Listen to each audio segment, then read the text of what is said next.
Snacks. Maybe forgot to ask. David. What you got? Thank you.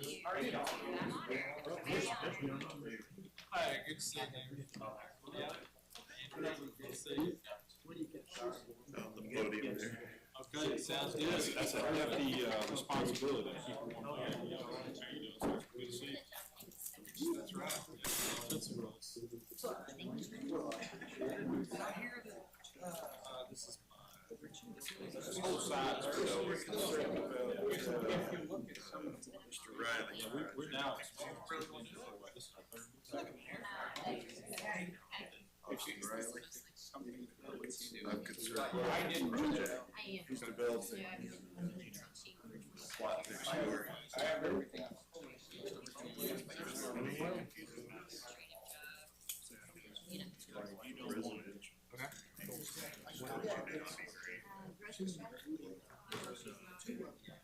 Previous teaching.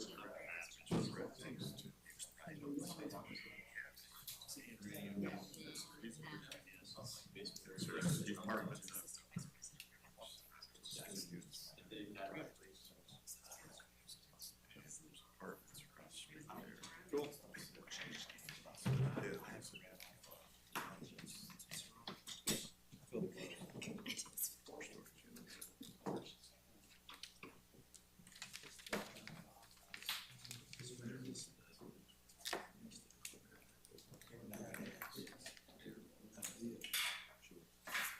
Okay, let's go ahead and get started. I've got 12 noon. Let me first, before we start, welcome our new member, Ms. Amy Cox, down here on the end. We're glad to have you aboard. Thank you. And very glad to have you aboard. And I would note that Mr. Boyd and Mr. Green are not here today. But we do have a quorum of 7, so we're good on the quorum. I'm gonna call us to order. Notice of quorum, we do have a quorum. Did everybody get their minutes from last month, and if so, do I have a motion? I'm going to approve the minutes. I have a motion by Mr. Colford to approve the minutes. Do I have a second? I'll second. I have a second by Mr. Engel. Any further discussion? All in favor say aye. Aye. Any opposed? The minutes are unanimously approved as presented. The first item on the agenda is a rezone from UT, proposed rezone from UT to C4 for property located at the Highway 367 exit off of the I-57 off-ramp.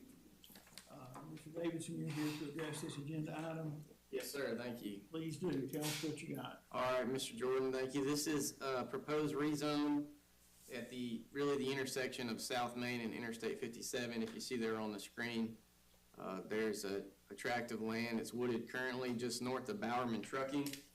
It's sort of tucked into the off-ramp of the northbound lane on I-57. It's currently zoned UT, which is a reminder that's urban transitional. That's a blanket zone that most property goes into upon annexation, but it's not really for a specific use. So what we're proposing is to rezone to C4, open display commercial. There is C4 immediately to our south, and with the adjacency to the freeway, it seems like in our opinion, the appropriate use for the land would be open display commercial. That's sort of a summary, but I'll answer questions if you have any. Anybody have any questions for Mr. Davidson at this point? I think this is what I think of, a lot of us older folks think of as the Birdwell Exxon exit. And that's where we are, right? Yes, sir. On the south side though, so. Sure, exactly. All right, thank you, Mr. Davidson. This is on for a public hearing, and so I'm gonna gavel the public hearing into session and ask that anybody who wants to speak to an agenda item, and this goes for the whole meeting here. Anybody who wants to speak to an agenda item at a public hearing, we're gonna have 3 public hearings. I would ask you all to come up to the podium and sign whatever there's a sign-in sheet there. So if everyone would please sign in, that helps our recording secretary immensely later on. And then say your piece. And in the public hearing, there's no back and forth. You just come up and you say your piece and that's it. You get your chance to, to talk to us and all. But it's not a discussion group of going back and forth among anyone out there or at all. Direct your comments to me, direct your comments to the chair, say your piece and have a seat. So with that, I will gavel this public hearing into session and ask if there is anyone here who wants to speak to this agenda item. Anybody? Nobody? Hearing no comments from the public, I will declare this public hearing adjourned, and I would entertain a motion. So moved. Have a motion by Mr. DeGrove. Do I have a second? Second. Second by Mr. Sparks to approve this rezone as presented. Any further discussion? All in favor say aye. Aye. Any opposed? That rezone is unanimously approved. The second agenda item is another rezone. Technically, it's a PUD. This is a request for a planned unit development, which is in effect its own zone. So this is a proposed rezone from R3 to PUD. And apparently, Mr. Whitlow is here to speak to this agenda item, which I'm very happy for, because we have no planner here today and we have no city engineer at all. So I'm glad you're here to make a presentation for this item on behalf of the applicant. So proceed.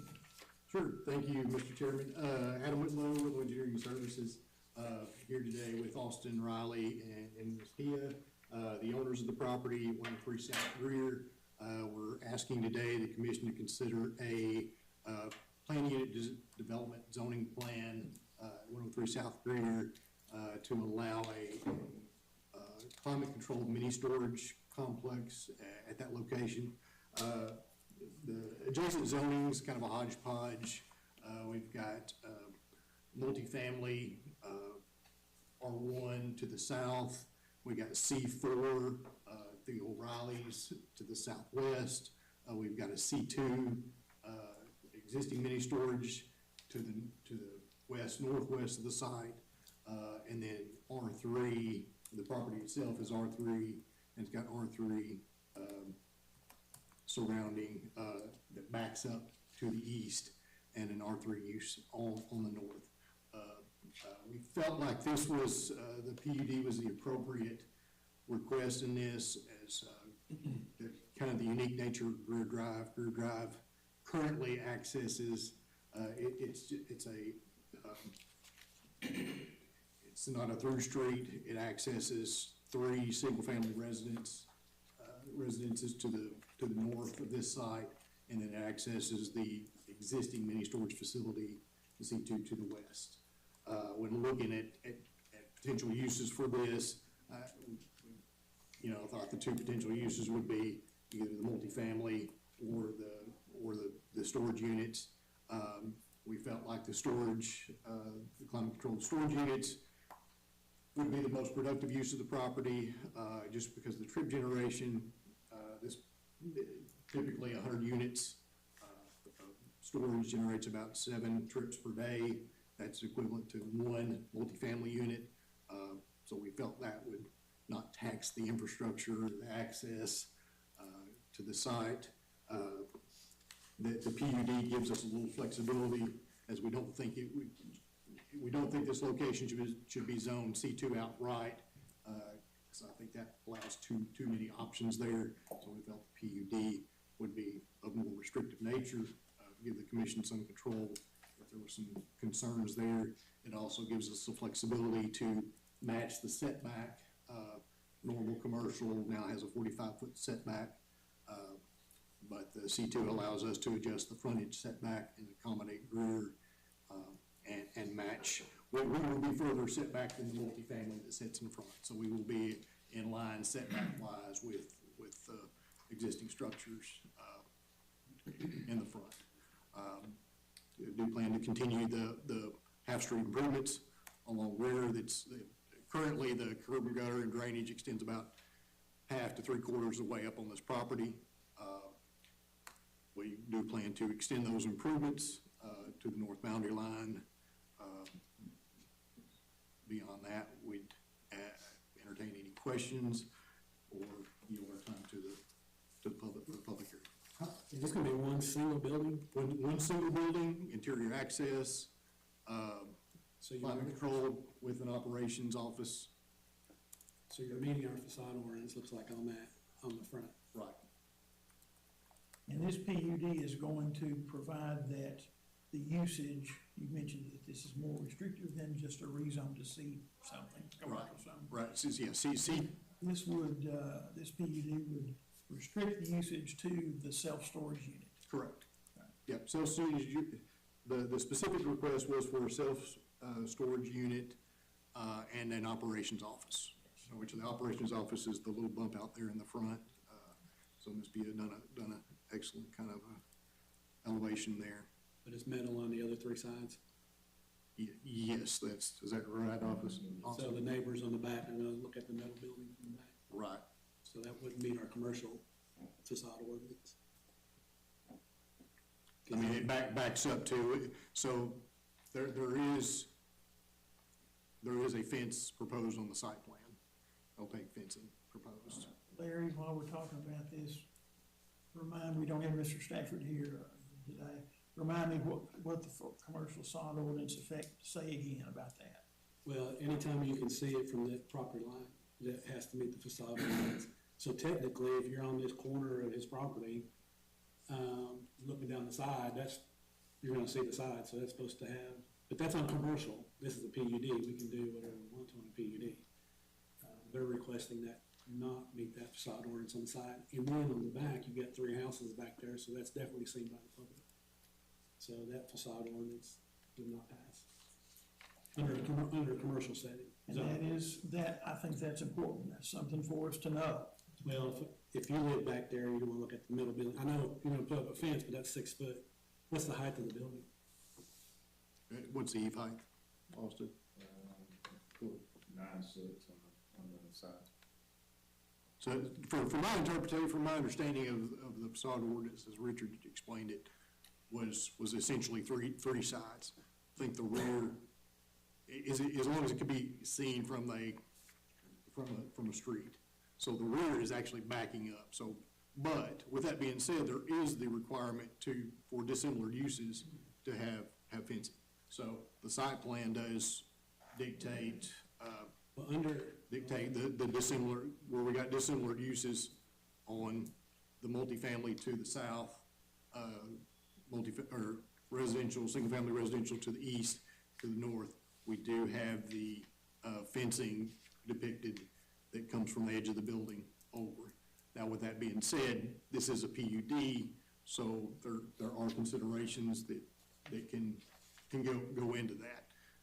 But for the site plan proposed, we do intend to show the fencing and to come in and tie into the front of the facade where it does limit that view down the side to try to accomplish the intent of. You're only going 10-foot setbacks all the way around on those three sides, is that correct? Right. Richard's not here, but Phil, what's the normal setback for, I thought there was 15 or 25-foot setbacks for normal storage buildings if it backs up to residential? In the front or the back? Any lot line. If it backs up to the residential area, I think there's a footage. I know there is. Yeah, the back, Phil. They would have a 10-foot setback, but they are required, any mini storage border in residential has to have a privacy fence on any border with residential. Okay, so this would meet that. Okay. Yeah. You've heard our questions for Mr. Whitlow. Will anyone be living in the facility? No. Okay, sometimes we see these where there's a residential piece for security and Right. whatnot. No, right now, the use is just restricted to the climate controlled and then the operations office, in the front. All right, thank you, Mr. Whitlow. Now we got another. Yeah, Adam, if you don't mind, just real quick. Absolutely.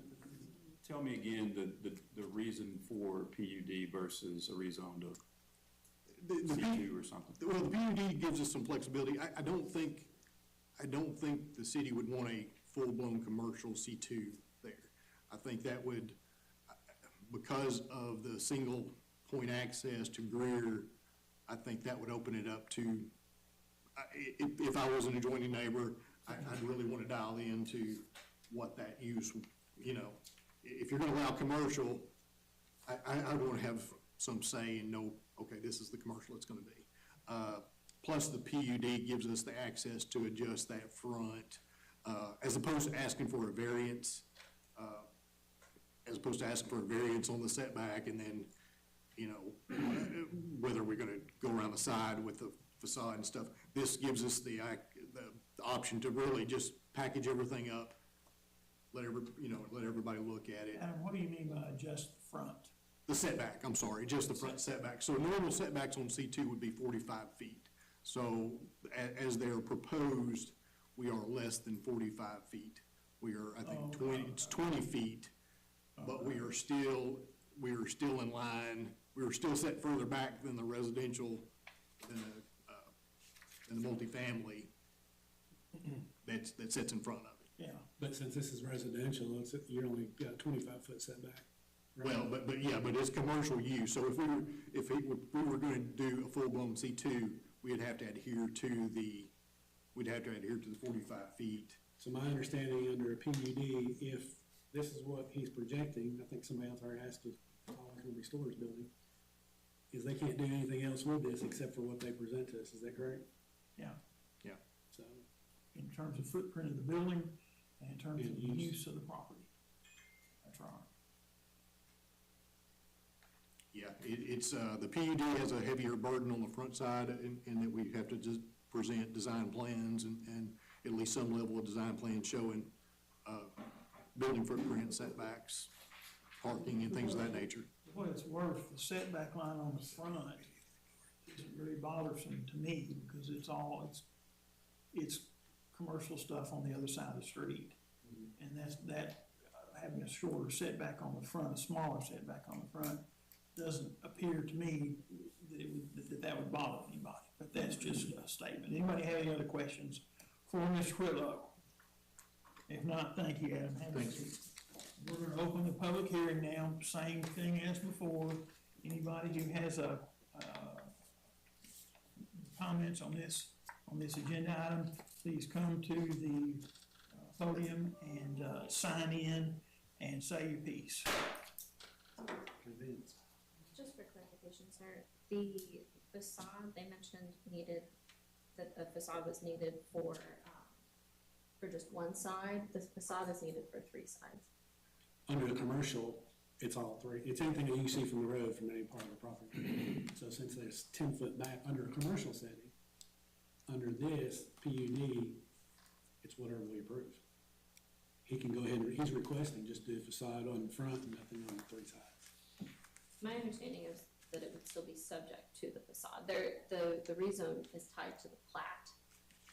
But things like the facade ordinance, the landscape ordinance, they would still be subject to those things.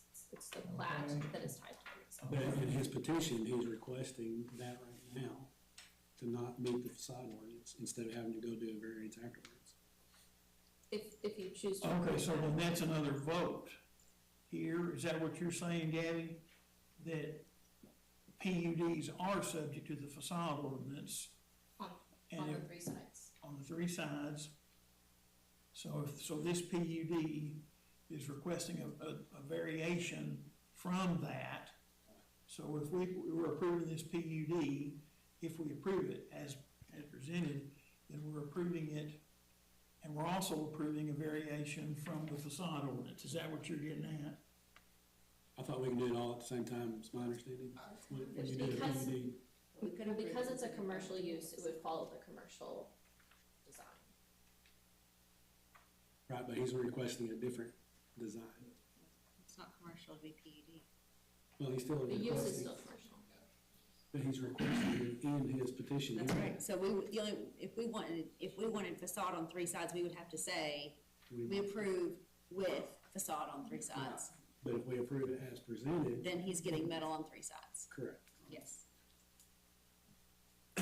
Attorney? I was understanding that, Ms. Mobley has it accurate there. I was understanding that until just the last. I'm sorry, Larry, say again.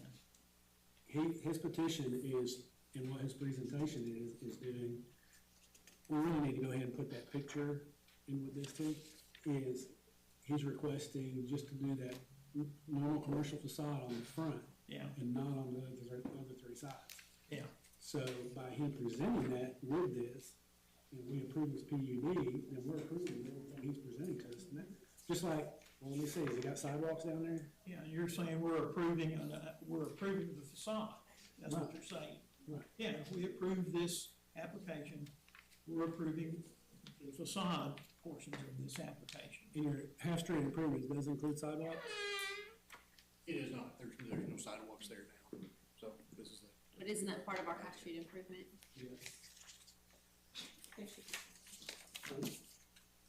If you follow, We could require it, yeah, same way we did at like Supermarket. But if we approve the way he's presented it, it doesn't have sidewalks. That's right. So if we want sidewalks, we may need to make it subject to. Okay, well, let's have the public hearing then, and Okay. see what happens. And I will say, for what it's worth, and believe me or not, yeah, believe me or not, generally speaking, the drawings presented under a PUD, we try to encompass all the non-conforming conditions as proposed.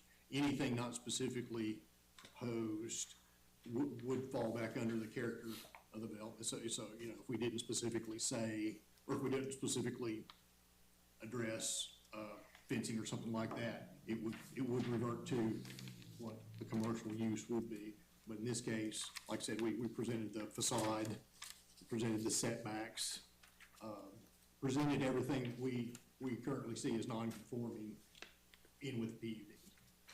All right, thank you, Mr. Whitlow. I think I've already done this, but I'm gonna open the public hearing and ask if any members of the public wish to speak to this agenda item, please come forward and sign in, and then, say your I'm signed in. My name is Andrew Crossman. I live at 101 South Greer, which is just on the top side of that, just by the building on the north side. Couple of things. I'm concerned with privacy because we've got storage across the street from my driveway. We now have, this is proposing storage right next to the lot. I've got light pollution all the way across the, I know it's a thing, but, or not that big a deal, but I expect lighting on this as well. So You right here? Yeah, I'm right there. The property line is about a foot from my the side of my garage. And another couple of things, that is not a full-size street. That is a strip, maybe half a lane from just south of the proposed entrance to the storage. So you're going to, on a very small country road, effectively. There are several businesses being run out of the storage on the west side. There are, and hobbies, and hobbyists in there storing cars and whatnot. So my concern is, yeah, I'm pleased to hear about the proposed fence. I didn't realize it was gonna be that big. And, you know, as things go, that's all right. And I suspect that will mitigate the lighting as well for the most part. And you're not that far from the end, from that apartment complex just on the south. The property line is about that far from the apartment. So, you know, you're walking just for what that's worth. I realize there's going to be a fence there as well. And of course, you have the three houses back there to the east. So primarily the lighting, privacy, and you're going to be throwing a little bit extra traffic on there. There's no turnaround at the end of that street.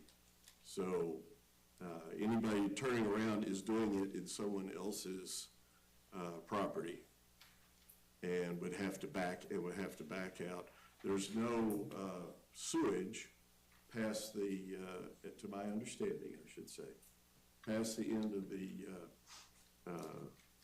apartment complex. Except the final house on the street whose sewage actually runs all the way from BB Caps on the west side of that property. Water, I don't think it's sewage, I take that back, it's water. Okay, that was a little, but those are my major concerns right now. That's a difficult piece of property to figure out what to do with, I grant, but those are the issues. And yeah, so that, like I say, that street is not full size.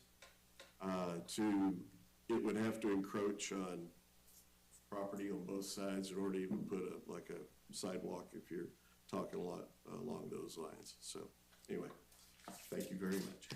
Thank you, Mr. Crossman. Anybody else? We have this copy of an email from Mrs. Deborah Kent. Is she associated with you? Yeah, Debbie Kent owns all of that. I've been a renter at this house for the last 10 years. And her property runs from the south side of where I'm staying, all the way up as far as that property goes. Yes, everybody's packets contain, there are 2 emails, Gabby. Everybody's packet contains a couple of emails from tenant reference in this? I'm tenant, yes. And these emails concern this agenda item, and they are as Todd described, and so I urge everybody to look at those. Just one of them is, as well. just one of them is regarding this. Yeah, that's right, only one regarding this agenda item, true. Okay, anybody else here live to speak to this agenda item? If not, I'm going to declare the public hearing closed, and I would entertain whatever discussion. I want to ask a question, because he did bring that up, and I'm aware of that. There is no sewer down that street, so if you're putting an office in, what are you doing there? There is sewer, and I'll let Mr. Riley speak to that. So, On that parcel? yeah, Keith West, they met with Keith, with Searcy Sewer, and he identified there is actually a service For that. serve the single-family residents that's used to get there. So they intend to use that one, provided it's still in adequate shape. Is the fire department good with all this? The street being narrower than what it is, I mean, that got put that way a long time ago, so, we don't really, we've got a new hydrant out there that fairly close that, got put in a couple of years ago, and, Mr. Riley's knows the, square footage rules and everything he was aware of that before when we spoke, so, yeah, we don't have a problem.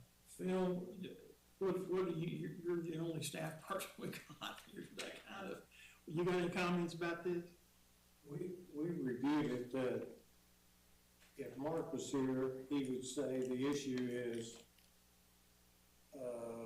PUD of this type in a residential area, it would be open to interpretation if that's proper. Because the wording in the PUD is, it must agree with the zoning principles where it's going in. And so there would be some type of a conflict. Once again, I'm speaking for Mark. There would be some type of conflict in having a commercial type PUD on a residential piece of property. And the wording in the code says the PUD should be compatible with the property that is proposed to be on. So that's a question for y'all to interpret. We discussed that at length in the planning meetings.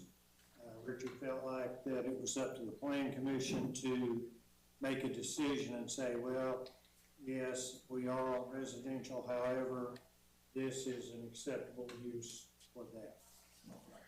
And, one other point, as far as the facade goes, we have, in the planning meetings, we have not seen any pictures or discussed anything about the facade. My interpretation is that granting a PUD does not exempt you from a facade ordinance, but that would be my interpretation of that. Thank you, Phil. For clarification, what Phil is referencing is a direction in the code that a PUD must be in compliance with either the zoning of the property or with the comprehensive use plan.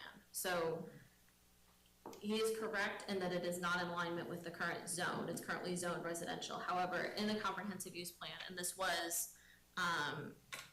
just a misreading of that comprehensive use plan, in the comprehensive use plan, it is currently commercial.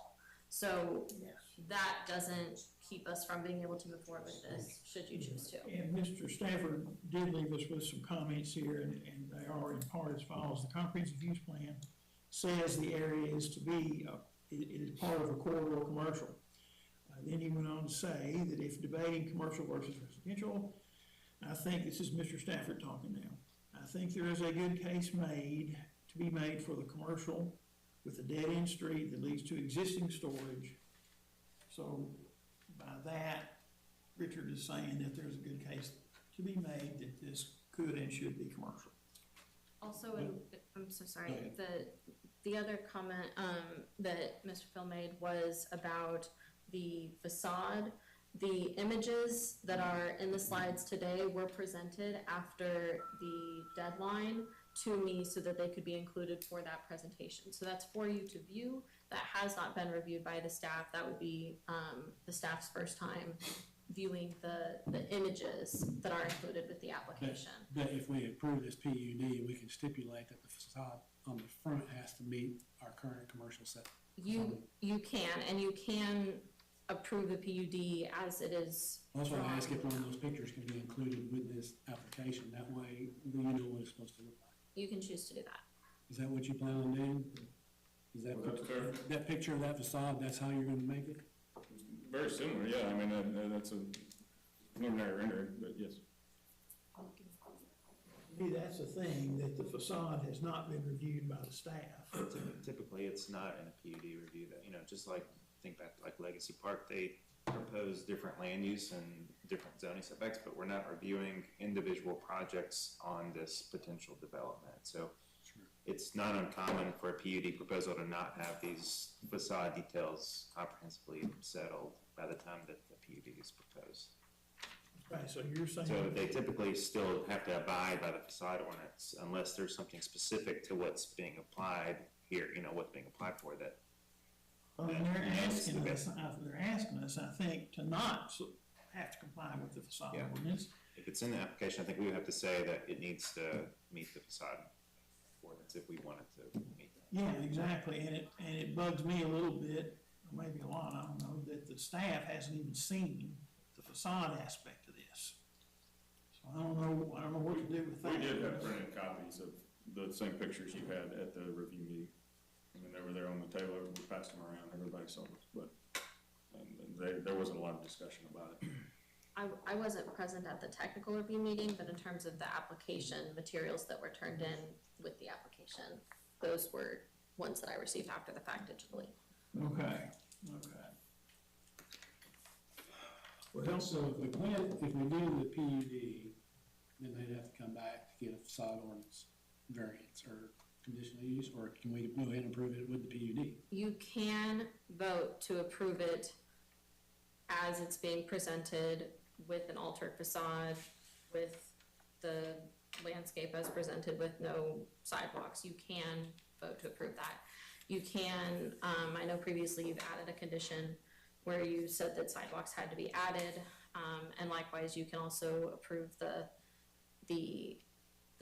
plat as it, or the plan as it's being written, but then for, if you wanted the landscaping, if you wanted the facade to be in compliance with commercial, you can indicate that as one vote.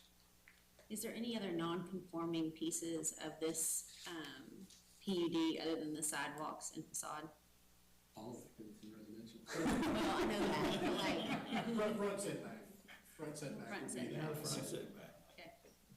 And my perspective would be that this is sort of we're granting them relief from that front setback and for the land use, but that the rest of our typical requirements, including facade ordinances and street improvements, should still be met, you know, same as any other type of development that would happen. Motion. Do you have something? So I don't, go ahead, we can have more discussion if you want to. No, I'm- Mine's more generally on how, for those of us that are fairly new on this side of the fence over here, how have we generally viewed requests for PUDs versus just a normal rezone request?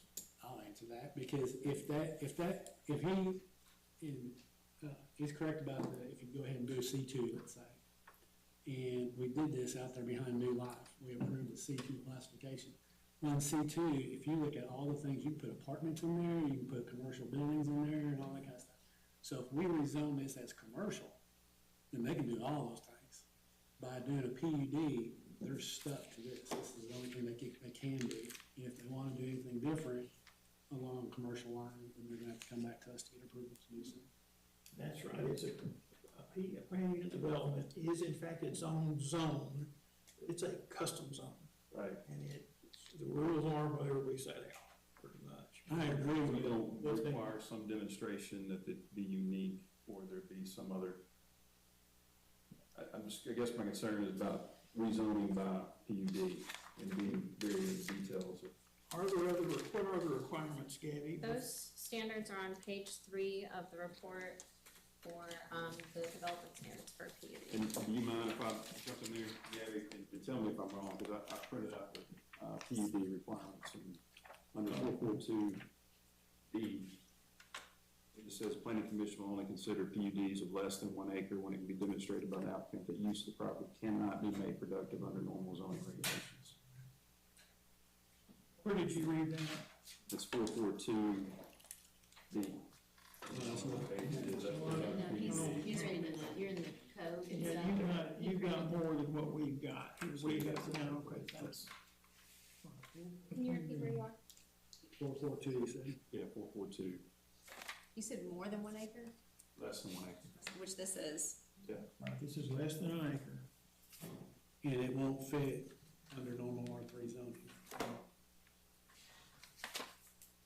But if you change it to C2, in zoning alone, we can't, Right. it doesn't matter what we know, what they're gonna do with it. I agree. They I can just do want to anything. be careful because it just says, you know, have to demonstrate that it can't be made productive under normal zoning regulations. So I'm just asking a question, how we treated that in the past, so.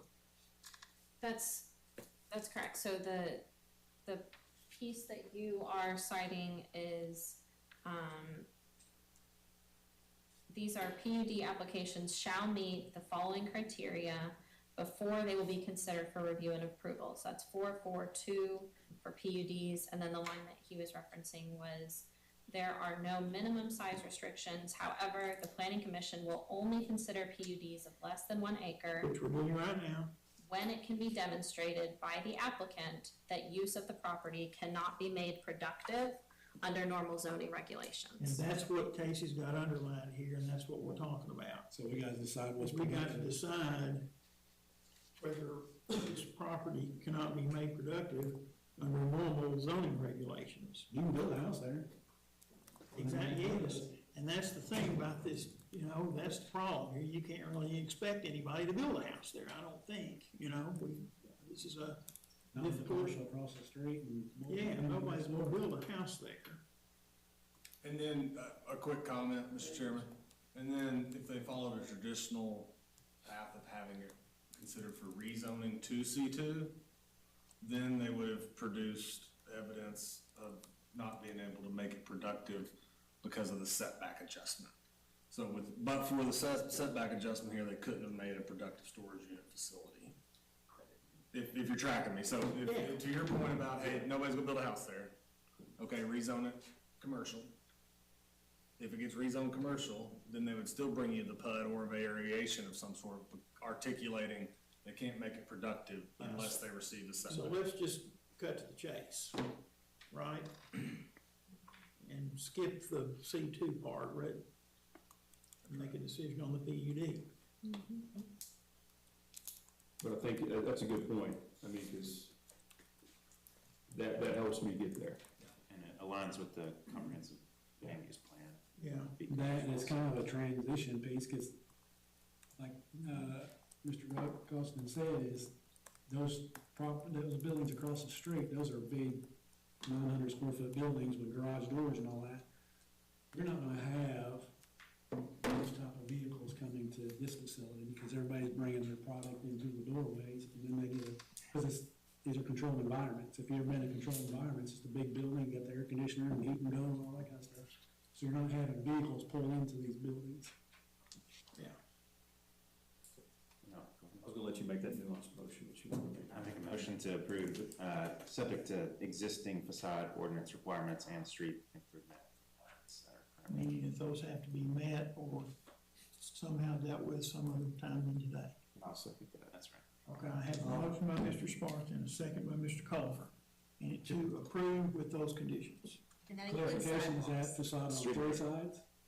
Whatever the facade ordinance Yeah, requires. we're just not gonna saying, get into yeah, we're not saying that.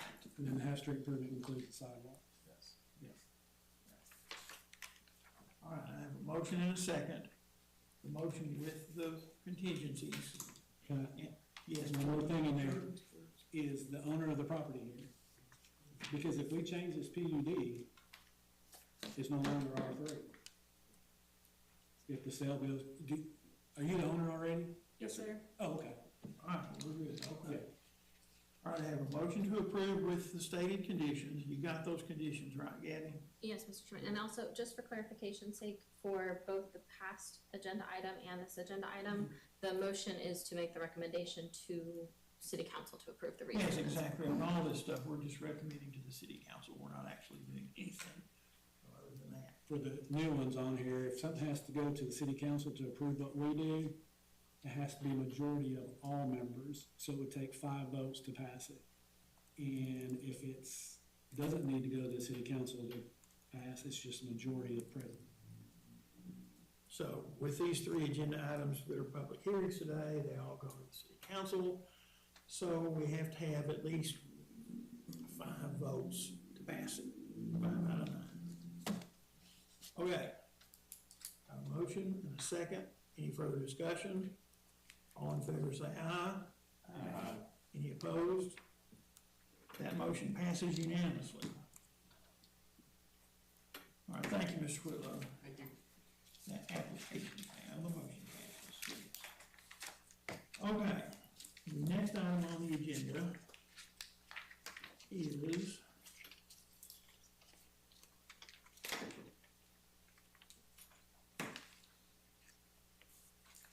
a conditional use permit application for a radio antenna at the address is 140 Longleaf Drive. This application is made by the property owner, who I understand to be Freddie Nixon, Rixey. And is anyone here to speak to this agenda item? Please come to the podium, sir, and tell us what you got going.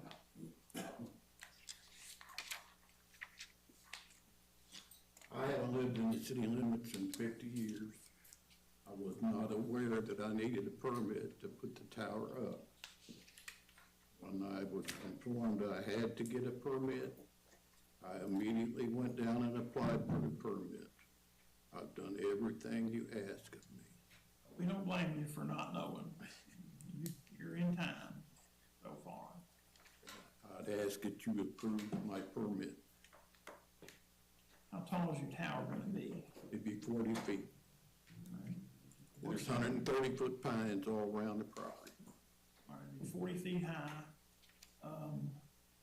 What's the footprint of the thing in terms of square feet or It something? looks like a big umbrella that the wind has caught. It sticks up like that. It'll be hard to see when it gets up in the air because of the trees. What about your footprint? 10 feet by 10, 20? 22 foot across. It's a big circle.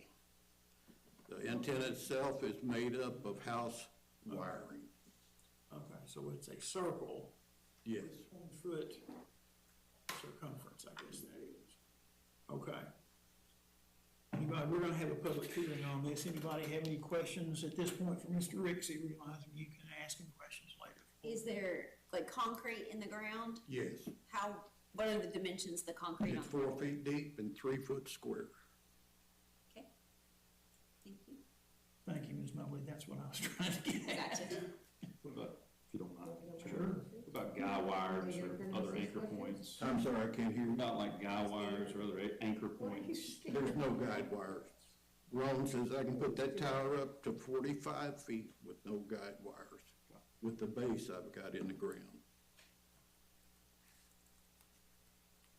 Okay, anybody got any further questions of the applicant? What about that email that we received? Just to kind of address some of her questions. Sure. Yeah, Does that interfere with TV state antennas or anything like that with anybody else in your neighbors or anything No. like that? What about dealing with pacemakers and oxygen defibrillators and all that kind of stuff? Is there any regulation or anything like that? I'm on the air only between 5 o'clock in the morning and 7:30 in the morning. I go to bed at 5 o'clock every day.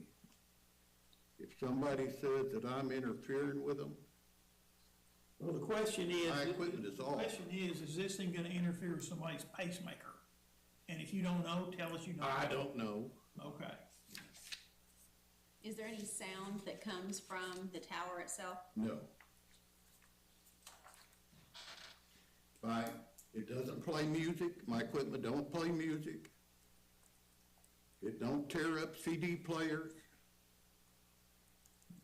All right, is that, are you two, good? Larry, you good? Yes. Okay, all right, Let me ask one more. absolutely. But I did drive by the property, just to get an idea where the property was. There was quite a few lines out from, is that just to hoist the antenna up once you do it, I guess? I'm sorry, I didn't hear you. Lines coming out, from what looks like where the antenna's gonna be, is that just No. to hoist it up? Or? I think you're referring to guide wires. There's no guide wires. Okay. I wouldn't have put up a tower there with guide wires. What are the wires doing laying on the ground? There will be none laying on the ground. Just looked like a light going to trees and The stuff. tower is right outside my bedroom window, and just inside there is my desk where my equipment is.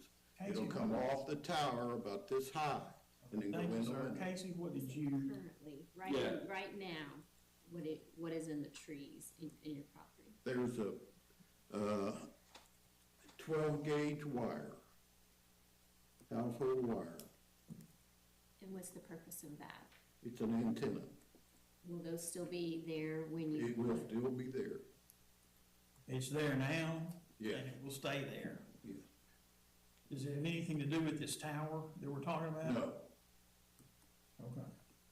Nothing structural? no. Okay. It's up in the 130-foot pines on my property.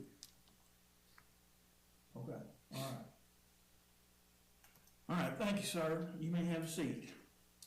I'm going to declare the public hearing in session and ask anyone who wants to speak to this agenda item to please come up to the podium and sign in, say your piece. And remember, everyone address your comments to the chair. And let's don't talk amongst yourselves and that sort of stuff, and we'll go from there.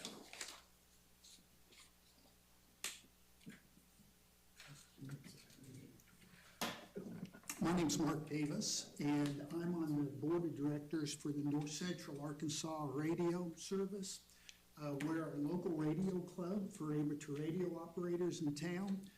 And one of our primary goals that we have is to provide emergency communication support, to help support our operators and all.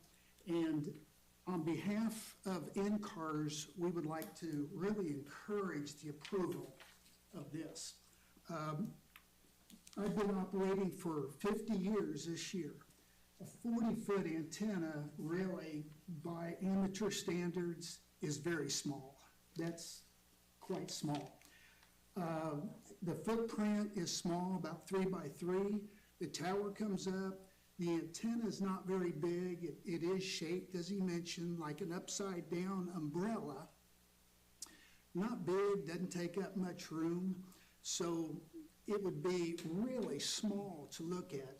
I won't get in, but most operators have enormous setups after a while. So this is really conservative. The wires are completely separate because it depends on what you're operating on bands. Some of those require wires that may be 60, 80 foot long to operate. So what he currently has up there is very normal and standard.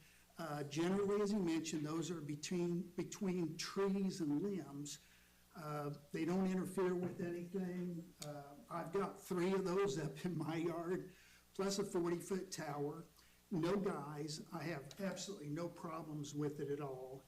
It's about the same size antenna that Freddie has. Should not interfere with anything. As far as interference, amateur radio was not known to interfere with pacemakers and things like that. I would encourage, if there is interference to anything, which I would doubt, again, in my operations of 50 years, very seldom do I ever get interference.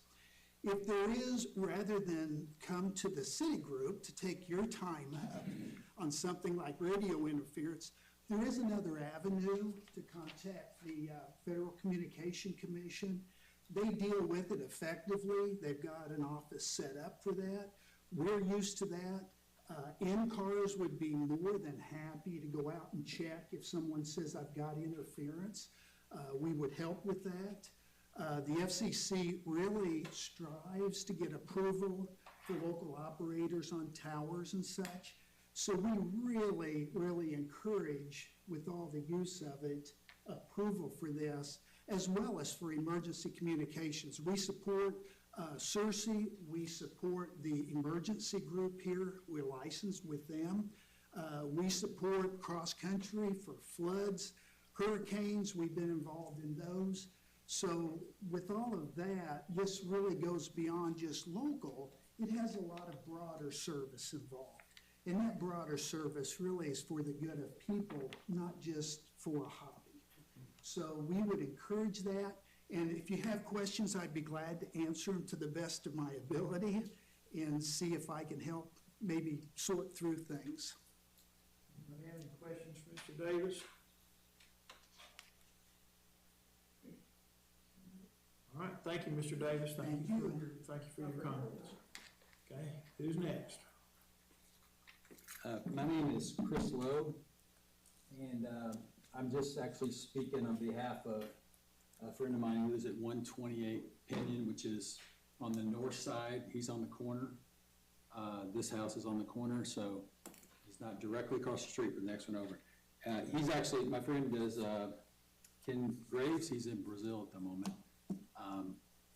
But I was out at his house just a couple weeks ago, and when I drove down Longleaf and was turning, and I looked at, because it looked rather bizarre what was going on there. I think the 128-foot pine he talked about is like topped out, so it's a bit like a telephone pole in a sense. And then there was the wires hanging across, and I had no idea what was going on, but I thought it's very unsightly, and I certainly wouldn't want it across the street from my house if I were in that neighborhood. And it sounds like that's gonna stay in place, plus the addition of a tower. So I just wanted to offer some thoughts from a person who's actually seen it, and I wouldn't want it in my neighborhood across the street from me, so for what that's worth. Thank you. All right, thank you, Mr. Lowe.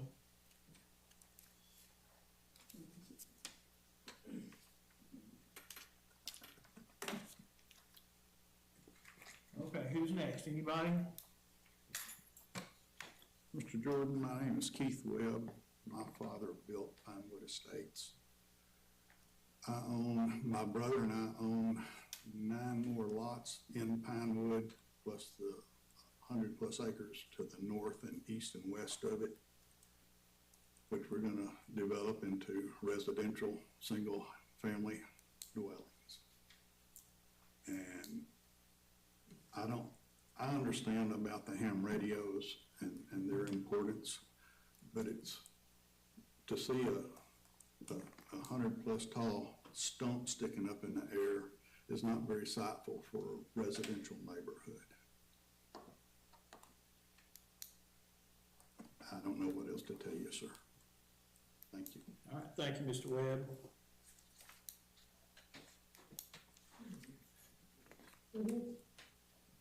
Yes, sir.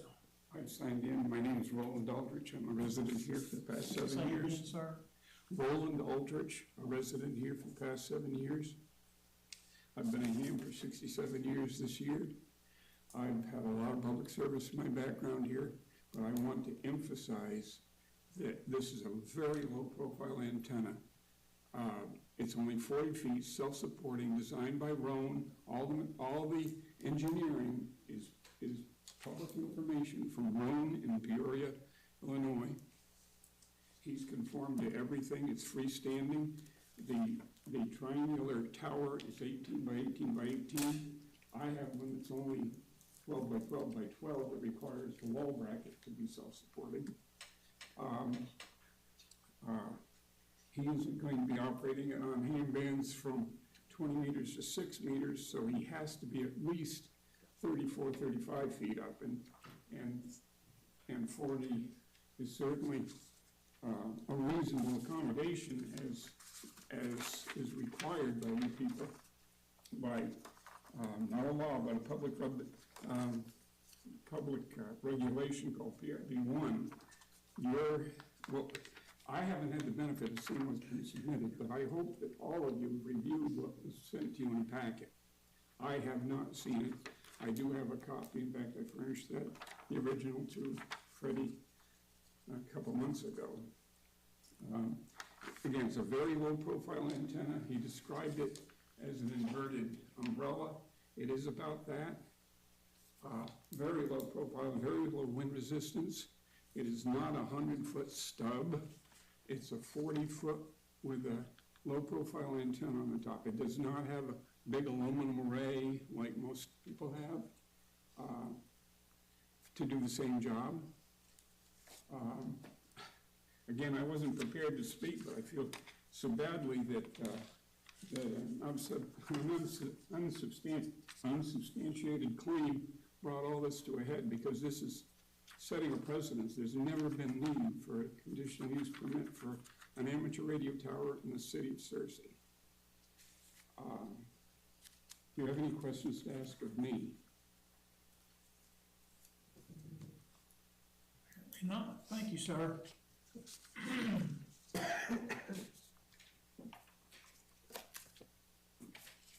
Anybody else? Yes, I'll help you. My name is Lisa Neal. My mother lives at 131 Pinion Drive, which backs up to his property. And I guess I just have some general questions with regards to this tower going up. He's lived there probably 2 years and been operating a ham radio with the antenna he currently has. I guess I need to know why he needs a better antenna. Second of all, the stump that everybody's talking about is on the far corner of his property. It is a pine tree that he has stripped of leaves, limbs, and run wire to it as a part of an antenna. If you do that to a pine tree, you kill it. So it will eventually fall. What are the safety measures planned for this tower after he installs it? FCC guidelines generally require that you fence it off so small children can't get to it or climb it. Who's assembling the tower? Is it a licensed contractor that's bonded to build this tower? Or is this just a friend of his that's putting it together? What are the city guidelines for installation? How far does it have to be back from his property? How far back does it have to be from other property? What are FCC guidelines with regards to this? And what are the HOA restrictions with regards to putting a tower? There is a covenant for the HOA there in the subdivision. So I already answered that question about the wires. Is this considered a temporary or permanent structure? If he were to move, would he take the tower with him? So that's a semi-permanent structure, correct? is there insurance? Does it add to do his homeowner's insurance, or is he carrying a separate policy that covers the tower? If it were to fall, it would land in my mother's driveway, one direction. The other direction, it would fall across an empty lot next to his, that he owns, so that's his property, onto the driveway of the house next to it. If it falls forward, it's over his house. And it's my understanding that with the diameter, he said, on this spider thing that goes on the top, that will be literally over his roof.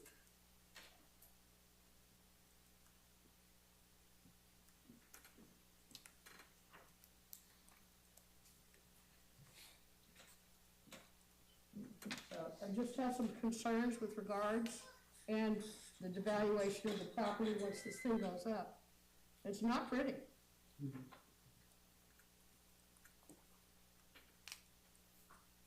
That's all I have. All right, thank you, Ms. Neal, thank you for your comments. Anybody else?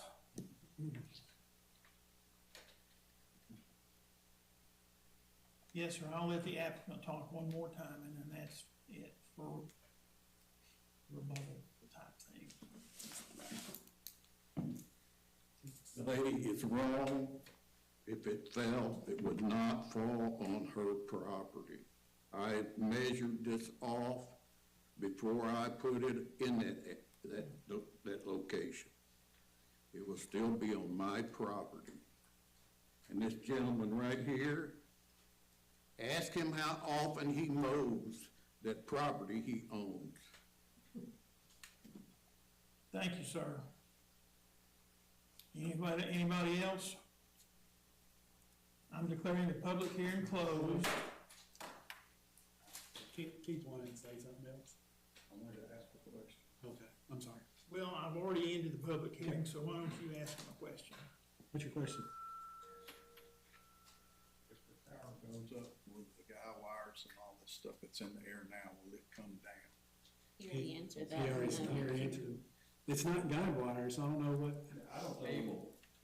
Antenna. Can I do this, or is this? Yeah, please do. I'm sorry. Oh, good. Because the vertical piece we're talking about, I think is up here, but the wire we're talking about is probably running from here to here, is that correct? To the corner of the property. I think It's there's. probably in here, and Yeah. it's just so we're clear, there's a horizontal piece of these wires we're talking about too. And he said that has nothing to do with the tower itself. And they're already there. They're there. and Going there they from go. one tree to the next. Yes. All right. And I think the answer to your question is that they're not gonna come down. And I also think, if I'm reading all this right, we're not even considering that today. That's not on our agenda, that's not within our bailiwick in terms of what we are. We're just approving that tower, which has no guidelines.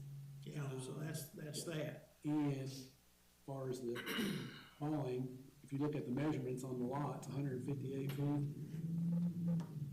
and 228 feet. So if it's in the center of the property, 40 feet's not going to be. Yeah, sure, there's no, yeah, that's correct. It's not that much. Okay, The conditional use, correct me if I'm wrong, Phil, runs with the property, because it used to run with the owner and everything, but now it runs with the property, so unless we put a stipulation in there that he has to take it down and no longer allow the conditional use, we'd have to stipulate that in our approval if we approve it. yeah, and we could do that, we can condition these things on whatever, and we could condition it on being strictly for Mr. Rixey, and that when he ceases to use it, it has to come down. How we enforce that, and that's another kettle of fish, but we'll. That's what Ken's going to do. Let me say something and get it out of here. If y'all have a consensus and somebody wants to make a motion and a second and vote, then fine, we'll do it right now. I have a thought that there are legal issues hanging in the air here. And, I believe it was Mr. Davis who mentioned some of it, and it's in the application. There are some federal regulations that have been cited by the applicant, and I guess they came from Mr. Davis, that address this situation, federal regulations. Also, there's a provision in our zoning code that it appears to me at first blush is ambiguous, and I don't know the answer, I don't know what the effect would be on this agenda item. It says something about something not applying to a certain situation, and I can't tell what that means here, whether that's, I just can't tell. So, I think it wouldn't be a bad idea to get the city attorney's opinion on this, and I'm not asking for him now, it's just too complicated for that. And if y'all sort of, again, if y'all are of a mind to grant it or not, then fine, we'll do it. My thought is that we might consider tabling this thing for a month, get a report from our city attorney in the interim. We've had our public hearing, so that's that. There will not be another public hearing next month. If we table it, y'all come back, you can come to every meeting you want, any meeting you want to. But we're not gonna have another public hearing, but we would, at that point, we would make our decision. So that's just a thought. What, Richard's not here, so what, do you know, Gabby, what's the code that was quoted that says we need to do this? So the table of uses for any antenna tower, those are permitted in industrial zones and conditional across all others. So, That's true, I did see that, in that little chart, the schedules, it says C. table of uses. So that's why we're here. I agree with wanting the opinion of our city attorney concerning the ERB one. Is that a motion, Jane? Give me a motion. I would like to make a motion that we get the opinion of our city attorney concerning the federal law of PRB one. I have a motion by Ms. Mobley to table. To table it. To table. Do I have a second?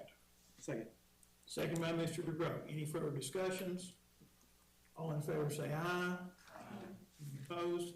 This agenda item is tabled until next time, and our city attorney's here, so he knows what we're looking at here. So thank you, Will, in advance. And that is it today for this agenda item. We'll take this up again and vote on it at the next meeting, next month's meeting. Okay, the next item on the agenda, excuse me, is Mr. Davidson. This is the property that we recently rezoned on Rand, the Rand property on Park Lane, and we have it, and we made it a PUD for it. That's what we did, I think, in past meetings. We granted a PUD for this, and now we have an engineering question, which Mr. Davidson is going to explain to us. Thank you, Mr. Chairman. As you stated, this parcel was rezoned to PUD for a residential subdivision on Park Avenue, just east of Cloverdale Church, recently by you all. So what's before you today is a consideration of the boundary street improvements requirements along Park Avenue. So I want to talk to you, I'll try to be organized. I want to talk to you about what's required, what our preference is instead of what's required, and then what the procedure is to achieve that, if that's your will. But what would be required along Park Avenue under the city's current boundary street improvements would be for us to construct curb and gutter along the street, to take any storm drainage along Park Avenue underground, to build sidewalks, and to ensure that the street's grade meets the minimum city street standards. And that, therein lies the complication. In reviewing this and surveying Park Avenue has a running slope of 0.20%. There's another word for that, flat. It's dead flat if you've driven on it. The city requires at a minimum a 0.5% fall at a bare minimum. So with regards to boundary street improvements, sometimes they're simple. A few examples, we just finished up the White County Justice Center project on Benton. We added curb and gutter and sidewalks there. Sonic Drive-In reconstruction at BB Caps and Skyline. If you think about that, you'll notice sidewalks and curb were added to Skyline there. Another example that may be a good one is the storage facility just east of the parcel that's in consideration today. Because of the site constraints there, half-street improvements were required along Hubach and Poplar, but we're not required on Park Avenue because of the same issues that I'm gonna talk to you about. But what we would like to do, instead of improving Park, and we've submitted a letter to Mark Lane before he retired that you have, he responded in concurrence, is in lieu of rebuilding Park, which would require us to not just add curb and gutter, we would have to completely rebuild our half of the street to get the rise and fall, which would in turn require the city to do the same, which in turn would require them to get into that Union Pacific or DK&S rail spur on the south side. It gets very complex. We would prefer not to do that, but instead to improve the ditch along Park Avenue, which is currently undersized. If you've ever been out there during heavy rain, you've seen flooding. So our recommendation is that we would forego any major half-street improvements, but substantially increase the ditch cross-section from what it's currently, which is V-shaped, to about a 15-foot wide flat bottom with a much improved capacity to carry a 25-year design storm. That's what's on screen now. So those three cross-sections for reference, that top one's what's out there now per our survey. The middle one is what would actually be required to carry our runoff from our development. And then the bottom is what's proposed, which adds another 15 to 25% capacity to what is actually needed, 25%, excuse me, increase in what's actually needed. Just sort of a belt and suspenders. Also, we'll be installing detention ponds in our development, so we will be reducing the runoff. But procedurally, what this takes with the new code is that the Planning Commission has authority to allow for in lieu payment, which means instead of the developer completing half-street improvements, the city can require him to submit what it would cost to do those, which for this, our estimate was $520,000. The city gets to hang on to that for 5 years and utilize it if they so choose to build the other half of the road in the next 5 years. But I want you to know, if you all do approve the in lieu fee, we intend to go before the council at the next meeting and ask them to waive it and allow us to make these drainage improvements instead. We submitted this plan to Mark and Richard, discussed it at Tech Review. Mark gave a written concurrence before he retired. I know that's a lot and it's a little bit complicated. I'll try to answer questions if you have them. How much, how many running feet are we talking about here on Park Avenue? 925 feet roughly. So from on the eastern bounds, the storage facility, Mr. Jordan, and on the western bounds would be Cloverdale Church. Are you gonna have houses that face Park Avenue? No, they'll back up to Park Avenue. Okay, they'll back up to Park. No entries. There'll be 2 entrances on the Park Avenue that will be city streets, but there will be no other access points on the park. Okay, and you're talking about the whole length of Park Avenue that is involved in your deal is 900 feet. And within that, there are the 2 streets that come off of Park Avenue. That's correct. Okay. Anybody else have any questions for Mr. Davidson? Well, if the ditch is currently V, and you're gonna make that 15-foot wide at the bottom, you still have a bottleneck on the west side and the east side. Where's the water go from there? It won't have the same. Yeah, so that's a good question. So on the west side is less of a concern because that's where we're accepting from. So we're opening up and allowing west. I think probably your concern would be on the east side. There is a triple 36-inch diameter round culvert that goes under Park and then subsequently goes under the railroad, excuse me. And so in Mark's response letter, he stated that although it would be good to improve that capacity, his fear is that that would produce a point downstream where flooding takes place. So his preference was to leave that constriction to be where it's at, and we've opened up the ditch leading up to it to allow capacity. So, we're kind of accepting that bottleneck and accommodating the extra drainage So where we have ability the extra to. wideness of that's gonna hold the water longer for those 3 36-inch pipes to take the water. That's out right. eventually. So we have on-site detention where we'll be slowing our water down. This would serve as sort of a secondary detention on the main channel where we have storage as well before it gets to that crossing. But to fix the next crossing, you'd have to interact with and encounter the railroad, which, Would that be a city maintenance thing? Cause we've talked about these retention bonds and all that kind of stuff, so is that something the city will it need? will be within the street right away, but it'll have riprap sides and it'll be much improved from what's there right now. It'll be less of a maintenance problem than what they encounter now dealing with Park Avenue. Okay, anybody got any other questions for Bear? If not, thank you, Bear. What as I understand it, and I think you just said it, Bear, that what we're asked to do right now is to approve In lieu. the in lieu. The rule is that someone who develops property, a developer, along an existing street has to do what's called half-street improvements, as silly as it sounds. You know, you improve one side and you don't improve the other side. And it's just, but that's just the best we can do in these situations, to try and work our way toward better days. So the requirement would be curb and gutter and all that stuff down Park Avenue.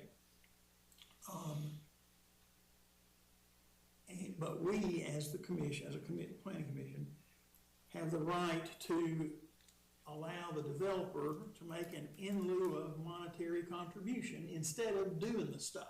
Instead of doing the requirements, you just give us the money to do the requirements. And I think the rule is the city's got 5 years within which to use it or lose it.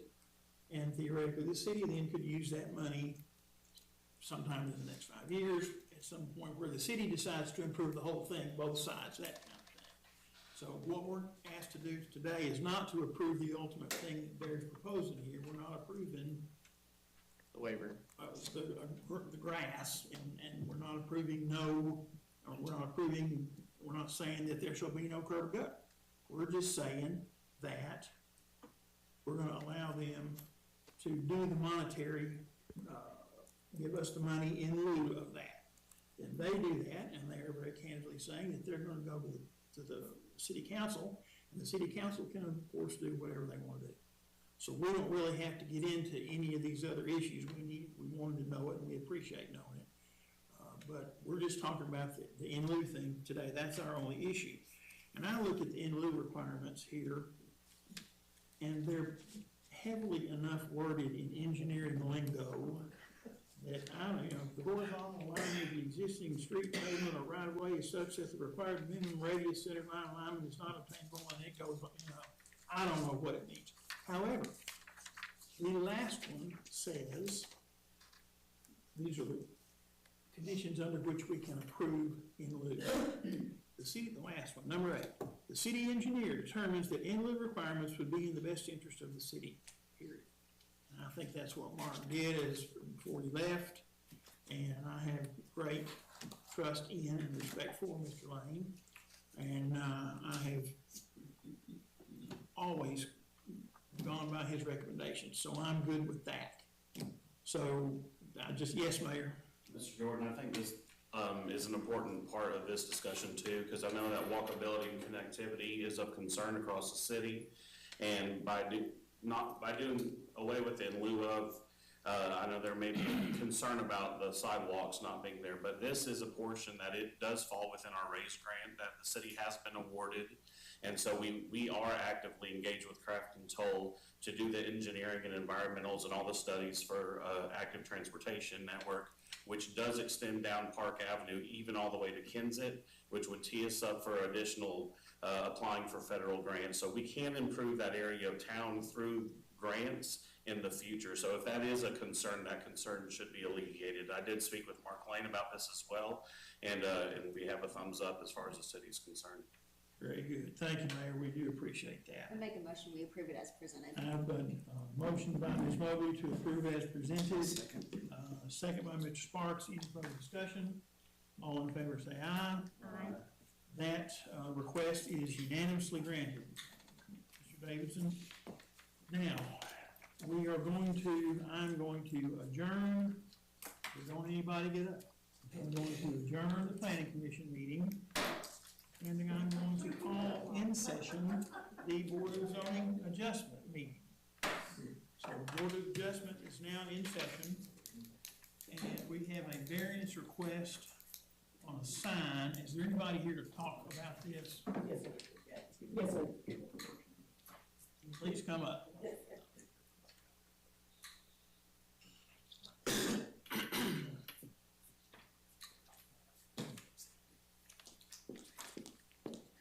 Yes, ma'am. Yes, sir. My name is Tanya Hewlett. I'm here with Ace Sign Company.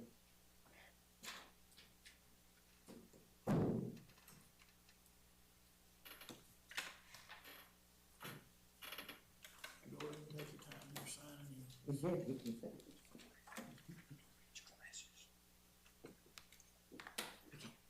And remember, everybody, this is the zoning board of adjustment now, it's not the planning commission anymore, there's no public hearing like we've been doing earlier today. Yes, Ms. Hewlett. Yes, sir. I have, done a request packet, for larger signage than what's called for in the zoning, in that particular zone. It is David's Burgers that, has requested, they're the owners of the lot, with Planet Fitness in it, Dollar Tree, and their particular restaurant has a couple of suites in it also. And so they have requested that we do basically two new tenant panels or cabinets on the existing pylon that's there right now. Okay, are these signs for businesses that are already there? Yes, sir. Okay, these are just bigger signs for the businesses that are already there? Yes, sir. Yes, sir. There are two tenants that I believe that they're requesting that they put as the obviously as the graphics for the tenants. Additional, Yes, sorry. they're additional signs. Somebody done, okay, that's what I was trying to get at. Yes. Okay, these are additional signs. Yes, sir. Does anybody have a sign up there now? Right now, Planet Fitness, the David's Burgers, and then the Dollar Tree. And then the other two, the two on the proposed, are 4x10s that they're wanting to, Okay, that's what I additional, thought. yes. We've got 3 there and they're staying there. Yes, sir. And we're putting 2 more. Yes, sir. On the same pole. Yes, sir. That's what, okay. Does anybody have any questions for Ms. Hewlett? Is that the same size as the one for the Dollar Tree above? That one is, I believe so, and I will verify that real quick. Looks like it. It says 4x10, Yeah, I can't and see then it. these say Yes. 8. So 4x10 is, yes, ma'am. Thank you. Thank you, sorry. There you go. Okay, so we're putting 2 more signs on the same pole. Okay, does anybody have any questions of Ms. Hewlett? Just FYI, our code says 80 square feet, in which all these signs gonna exist and be 268 square feet based on this sheet. So we're going up, that's the size difference. Yeah. I think that says what, 80 square feet 80 square feet to a sign. per sign. Per Does that mean, what does that mean? Per pole Yeah, or per per sign business? or per pole, do you know? I don't. It seems, Remember I that. believe the 280 is per pole. So it's, existing right now is 268 with the existing, and the 4x10 is, the 2 4x10s exceeds that 280. it's over, so your opinion is that it's 280 per pole, Yes, sir. but we're nearly there now, and then we're gonna top over that.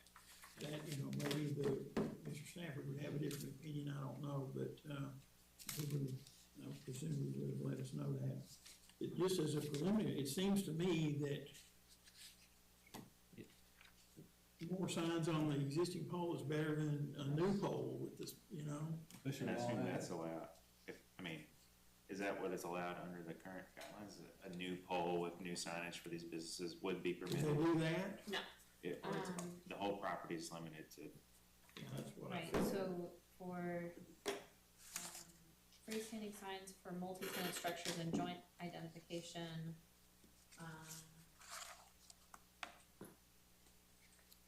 there shall be no freestanding sign for individual businesses within a multi-tenant commercial development. So this would just be for one pole to be shared. And then it's based upon the street frontage. The allowances are based upon street frontage. So, if the street frontage is less than 100 feet, then the sign display surface shall not exceed 80 square feet. More than 100 feet and less than 300 feet of street frontage. The sign display shall not exceed 80 square feet, except that the display surface may be increased 2 square feet for each foot of street frontage beyond 100 feet, to a maximum display area of 120. And then if you get up to 300 or more than 300 square feet of, more than 300 feet of street frontage, then, the maximum is 300 square feet. So even at that case, if there's 500 square feet or 300 street frontage, max is 300 square feet, and we're already pretty close to that. So that's what the variance is reason for the variance? Yes, the max is 300. Do you know, Mr. Phil, about the? Mr. Jordan, they're maxed out on, we started with one business in there. If you look in the background, you can see just down the street a ladder sign. Normally, most developments that knew they were gonna have 5 or 6 businesses in there, they would go with the ladder sign because it gives you much greater square footage. We started with one pole sign that was allowed 80 square feet, and we just added on and added on. The ideal solution would be to put in a brand new ladder sign and have all those, and they would get their allotted square footage. However, that's not always practical.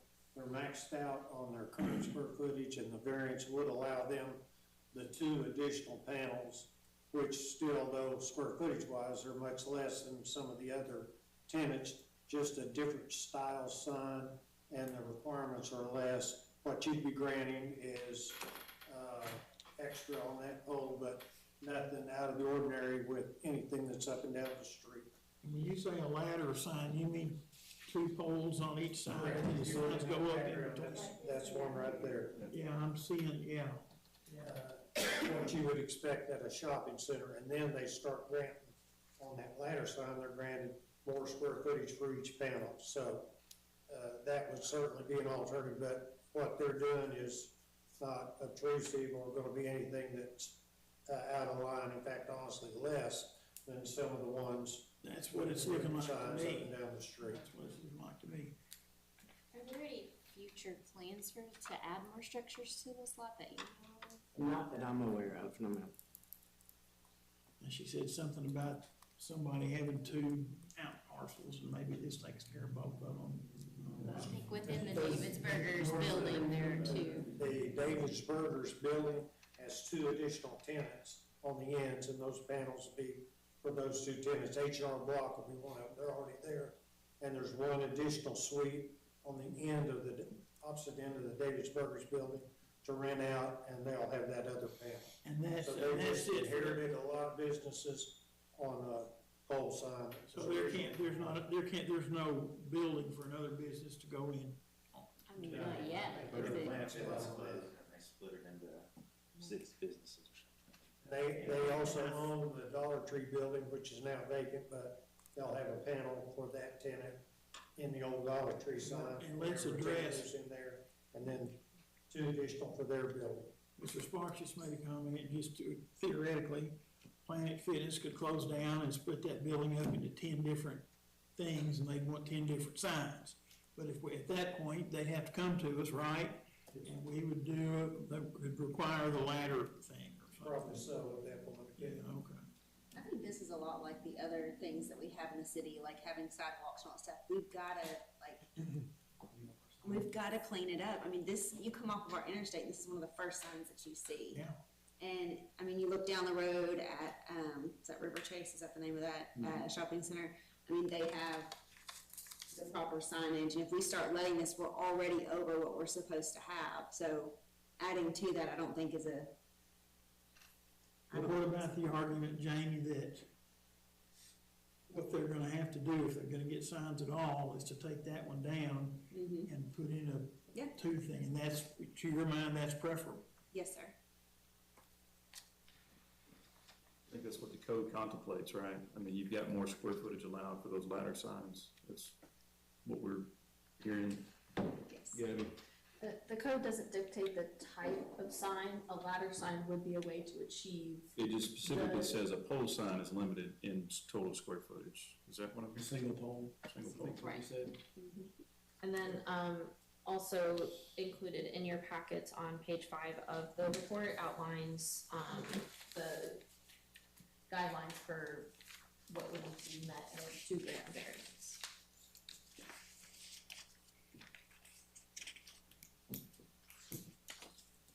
So it's my understanding they had to come to this group to even get what they've got right now. I mean, at some point, they had to ask for permission.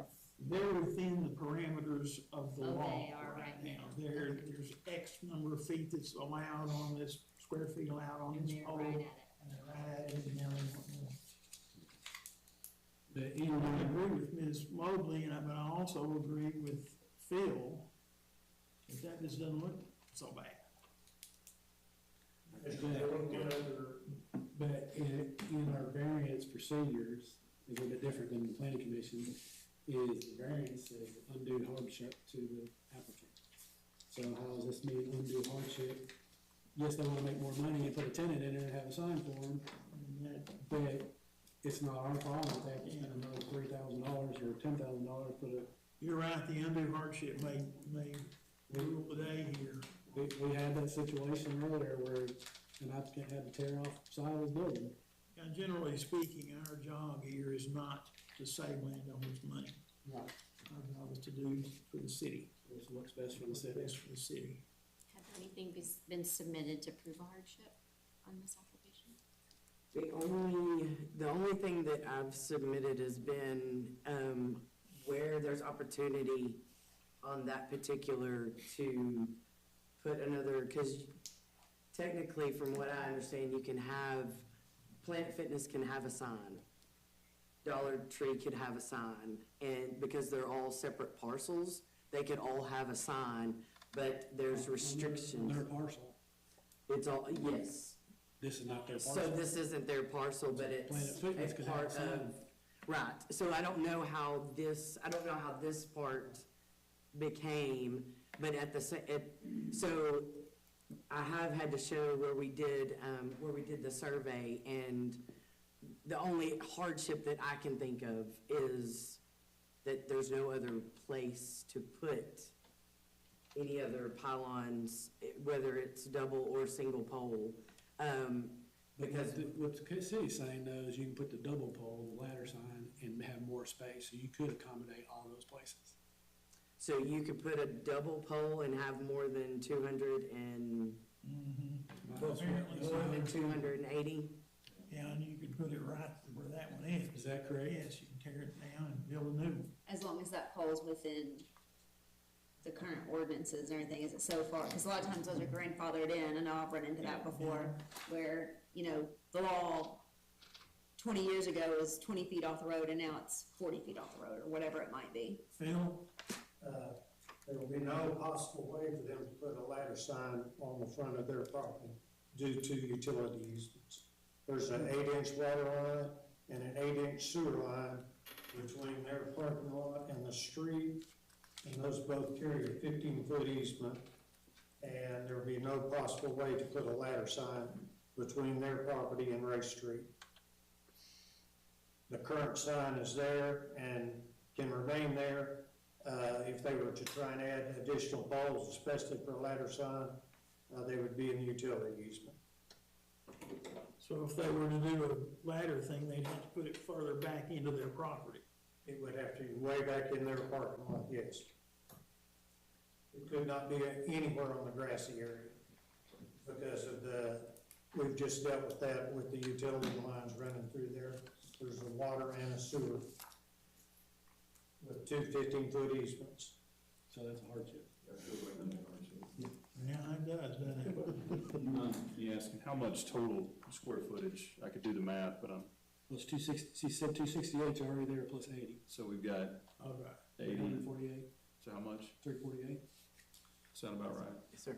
An alternative would be to subdivide the big Planet Fitness sign that we've already got up there and fit multiple tenants on it. That's the point.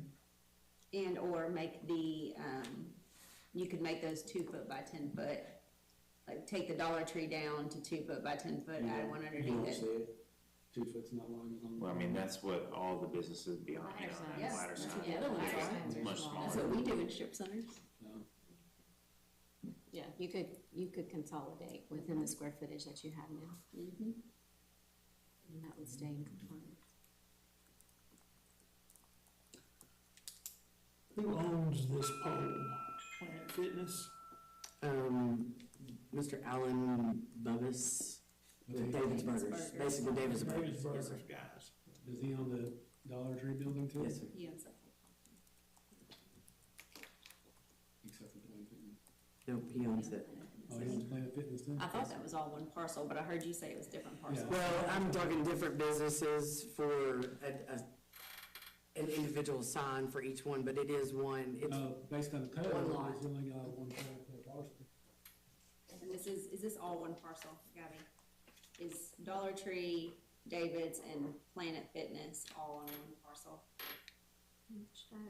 Phil, do you happen to know? Putting you on the spot, I'm so sorry. We're talking about It like, is one parcel. one parcel. Okay.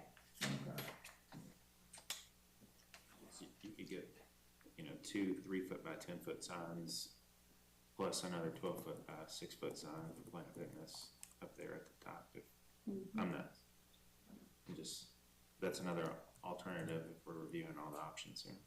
And you can reallocate your square footage. I would lean that way, as a way of holding them to the square footage, to at least see that option. And does that kind of undo hardship? You know, we thought for a while there they was. still have a hardship, but I think they could, how many, we don't know, we don't have a survey, how many street frontage do that? You know, cause then if you go by the street frontage, it's 300 square feet, and I think she said it was like 280 or something like that was the max. And then they can redo that pole with their signs on there, I think is what the consensus has been. You still have that single pole, but don't exceed the 300 square feet or whatever it is. So basically, in regards to what we're asking to be done today, we would have to deny this applicant. Yeah, that's what we're coming to, is to deny it. And then it's their job to go ahead and bring us back, look at the code, what our code is, and allow us, and then if it falls within that, then all they gotta do is get a building permit, they don't have to come to You know, us. they don't have to come back if they reallocate it and get under the number. But I think the consensus is, I'm hearing that we don't wanna exceed what our code says to do. I think we're searching for undue hardship, but I think there's ways to potentially accommodate that. It may be hard, but I don't know if it's undue hardship at this point, unless we hear otherwise, but I don't know if there's enough out there for me to go that way. Mr. Chairman, if we, vote to deny this, is there a time period that they have to wait before they can come before us again for a petition for a variance? Do you know that, Gabby? I don't know. For a variance? I just don't want it. Yeah, sure. Here. We could take no action if that would help. Yes, sir. My other question, Tanya, would be, how far from the ground to the bottom of that bottom sign? I don't have that. Well, I look at that car, it's probably. That's 5 what I'm foot tall, saying, like- So it's probably 10 foot off the ground. That's really low. But, yeah, in theory, low would be better. I mean, if the whole thing was low, that's sort of The like. code requires a what, Phil? 6 foot vision clearance, that's closer to the 6 foot. The code requires a 6-foot clearance from ground to the bottom of the thing. Yes, If this is not approved, we'll have the alternative, which will be probably 3 more pole signs right in that little area right there, which nothing can be done, perfectly legal. So you would end up with probably 4 pole signs that would a single pole pylon sign. Well, just So you'd have one for H&R Block, and you'd have one for the other tenants. Okay, so start this over again, because I think this may be a big deal. Well, the conflict of what she just said, you're only allowed one pole sign per parcel.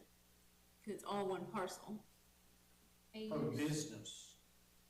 There's separate businesses there, and you can't deny them a right to have a sign. Okay, so there could be multiple pole signs put up in place of this one. They wouldn't have to do a ladder. They could do multiple pole signs. Correct. Are they still limited to this? Let's say that 280 feet is the number. They would be limited in square footage, but a single pole sign would come nowhere near maxing that out. So they would easily be able to do that. But they could do, you're saying they could do 7 pole signs, and each one of them could be 250 square No, feet? they could be 80 square feet.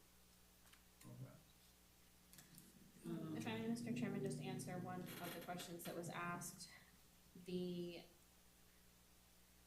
Board of Zoning, has within 30 days from today to, No, we do. We don't have to decide today, we have 30 days to decide. oh no, I'm sorry, I was looking at, But we don't wanna end up like we do with the conditional use if we don't do something in 45 days. There we go. I'm not sure, that only applies to certain things. Conditional use. But this isn't conditional. I know. Well, that's what I was saying, right? We don't wanna fall into that trap.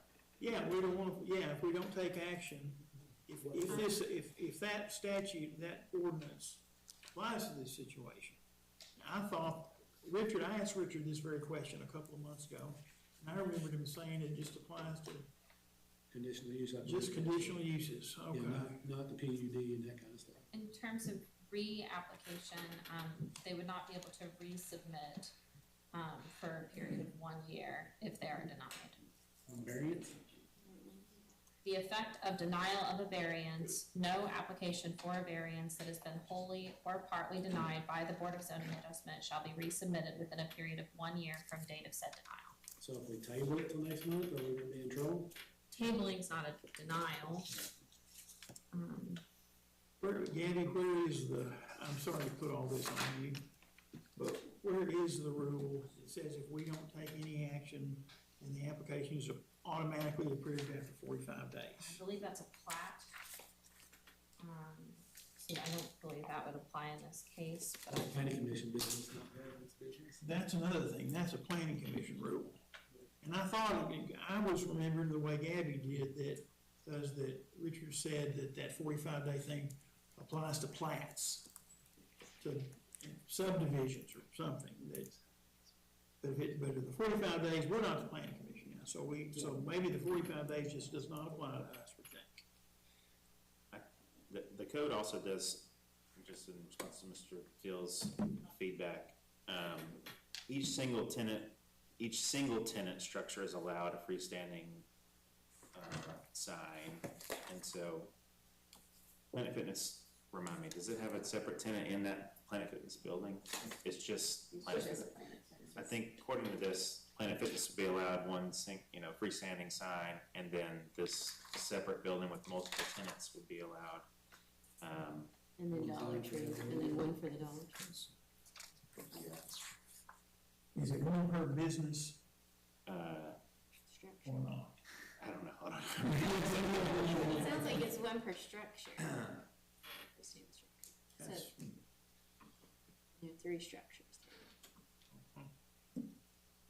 So I have freestanding signs for multi-tenant structures or joint identification. Each multi-tenant structure or a group of structures may have one incidental or freestanding sign for each street frontage. It also says one freestanding sign is allowed per lot for commercial street frontage. More than likely, this is probably like 3 parcels, but it's now that one owner owns it, do we consider it as one parcel? 3 lots in one parcel. I mean, but if they're seen as separate lots, but Could we also request city attorney to give us guidance on this in the next 30 days and come back and revisit this? Because I think it matters. I mean, if you feel like it's, each business gets one sign, then this is preferable. But can they go ahead and do what Phil's saying, they go ahead and construct 3 different signs? I mean, if that's the case, do we know that? No, that's what we're confused. I mean, but if, We also don't know if they will go back and reconfigure this sign and to Todd and others' Yeah. points, you know, you can divide up Planet Fitness or do something else. Yeah. There's other ways of doing I this. would be all for tabling this too. We could get an opinion from Will Moore, and I would also feel better when Mr. Stafford is back here next week. You know, although Gabby, you're doing yours, you're right. yeah, so are you, you got a good job. Aesthetic, this is how aesthetic. But I do have, and this is a deadline for zoning board of adjustment decision within 30 days after the close of the public hearing. The board shall make a finding of fact to submit its decision to the enforcement officer. So it may It not. doesn't reference variance in that, but if it does require 30 days, I know that y'all's next meeting, I think, falls within that. We need to set Well, a does special it- town meeting next week. does it say what happens if we don't do anything within 30 days? That's kind of the thing. If we require us to do it, but what if we just don't? What happens? And in some situations, with the planning commission, it's considered to be granted. I don't know what happens if it doesn't, I can keep looking on that, but I do know that your next meeting is in 28 days. So theoretically, from your public hearing, if you were to revisit it at your next meeting, you would not be outside of that window at that Yeah, it time. didn't require a public hearing. Well, the No. Board of Zoning is, Yeah, this is a public hearing, is the thing theoretically. Well, do we wanna table it then, and We feel comfortable enough that tabling it would not prejudice your application or put us in a predicament. I feel like, is that what we feel pretty comfortable with that? yeah, I'd like to get Will Moore's thoughts on it, and I'd like to review the code too, just like. Yeah. Ourselves, yes, to look at it. In a short time. I think us all being better prepared would be good for that. If we table it, Gabby, I'm gonna have to depend on you to get with Will Moore and tell him that we've given him more work to do. And, of course, get with Richard and have him listen to all this or whatever. And, so that Richard can, jump in and opine on this at the next meeting. Do we have a motion to table? I'll make that motion. Motion by Mr. Casey and Ms. Mobley to second. All in favor, say aye. Aye. Any opposed? That agenda item is tabled until the next meeting. We asked the applicant to go ahead and see if they have any other propositions.